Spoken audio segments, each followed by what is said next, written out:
Bom dia, amores, tudo bem com vocês? Então, hoje a nossa aula de ciências é sobre os materiais naturais e artificiais, né? Na composição dos materiais que nós usamos, nós temos, né, elementos naturais e elementos artificiais, certo? Então, abram um livro de vocês na página 11 que eu vou começar a aula. No nosso cotidiano, usamos diferentes materiais, como vidro, plástico, ferro, o alumínio, entre outros.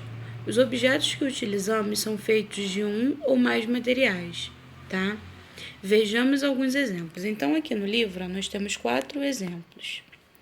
Blusas feitas de algodão, certo? Blocos de montar de madeira. Então, o material usado aqui nesse bloquinho de montar foi a madeira. Portão de ferro, né? Portão feito com ferro.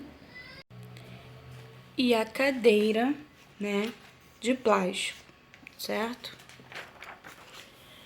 Continuando. Os materiais podem ser naturais ou artificiais. Os materiais encontrados na natureza são chamados de materiais naturais. Os materiais naturais podem ser obtidos de plantas, animais, solo ou das rochas. Veja alguns exemplos. Então, aqui no livro, nós temos 2 exemplos de materiais que são de origem vegetal, porque vêm da onde? Das plantas, certo? O algodão e a madeira, certo? Então, a madeira e o algodão são materiais naturais de origem vegetal, ok? O ouro e a ametista são materiais de origem mineral.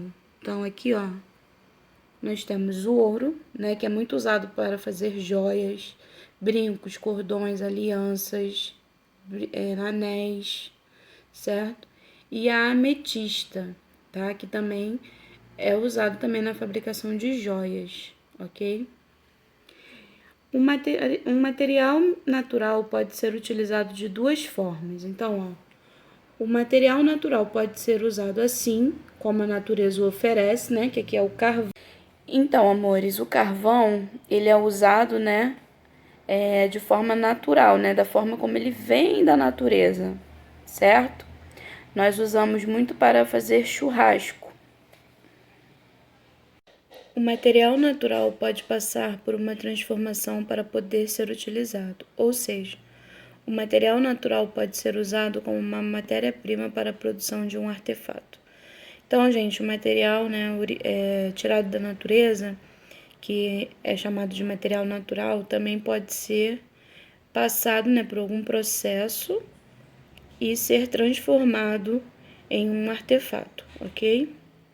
Então, amores, um exemplo aqui que o livro traz pra gente, né, é o látex, que é extraído da seringueira, né, e ele é usado para fazer a borracha. Então, ele passa por uma transformação e aí ele se transforma o quê? Em uma borracha, ok? Os materiais produzidos pelo homem são chamados de materiais artificiais ou sintéticos, tá? Então, aqui, ó, nós temos um objeto, né, feito de plástico, ok? A matéria apresenta propriedades específicas que a definem. As propriedades específicas podem ser propriedades físicas, químicas e organolépticas, ok, amores? Então, agora eu vou falar sobre as propriedades físicas, tá? São propriedades que caracterizam uma matéria sem variação de sua composição, como, por exemplo, a temperatura de fusão. Nessa temperatura, a matéria passa do estado sólido para o líquido. Ocorre variação do estado de agregação das partículas, mas sem ocorrer variação da composição. Então, gente, as partículas mudam, certo? Mas a composição não, do material, tá? Então, aqui o exemplo, ó, é a fusão do ferro. O ferro passou do estado sólido para o estado líquido, ok? Um outro exemplo de propriedade física é a dureza. A dureza é caracterizada pela medida de resistência que uma substância tem ao ser riscada por outra. Quanto mais duro for o material, maior será a resistência ao risco. O diamante tem alta dureza, tá? Então, o diamante, né, é considerado um elemento de alta dureza, ok? Propriedades químicas são propriedades que caracterizam uma matéria através da variação de sua composição, como, por exemplo, a formação da ferrugem, tá? Então, na formação da ferrugem, o ferro reage com o oxigênio do ar e a água, formando hidróxido de ferro e óxidos de ferro. Então, gente, o ferrugem, né, é uma transformação do ferro, ok? Ou seja, é uma variação da sua composição. Então, amores, propriedades organolépticas são propriedades identificadas por um dos 5 sentidos. Então, quais são os 5 sentidos? São olfato, visão, tato, audição e paladar. Então, aquilo que nós identificamos, né, pelo olfato, pela visão, pelo tato, pela audição ou pelo paladar, são propriedades organolépticas, ok? Como, por exemplo, a cor, o sabor, brilho, entre outros, tá? Então, aqui, ó, nós temos o exemplo aqui das frutas, tá? O sabor das frutas, tá?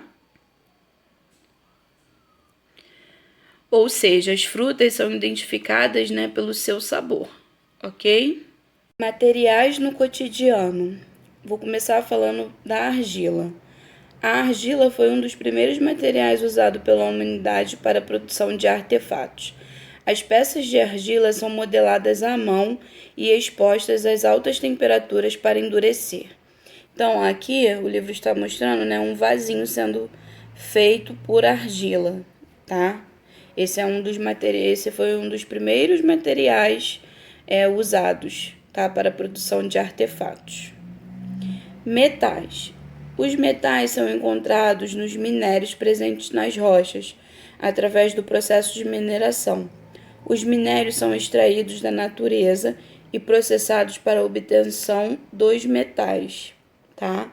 Então, os metais, né, são encontrados em rochas, tá? Plástico. A maioria dos plásticos é sintetizado a partir de matérias-primas oriundas do petróleo. O petróleo é um óleo mineral escuro, extraído das profundezas dos subsolos, constituído por matéria orgânica formada a partir de restos de seres vivos que morreram há milhares de anos, tá? Então, o plástico, gente, ele vem do petróleo, ok? A matéria-prima, né, utilizada para a formação do plástico é o petróleo. Vidro. O vidro é sintetizado a partir de uma mistura de areia e outros materiais que são fundidos e colocados em um molde, onde endurecem e, ao esfriar, formam um artefato, ok? Ó, o vidro aqui nós temos o exemplo de um copo.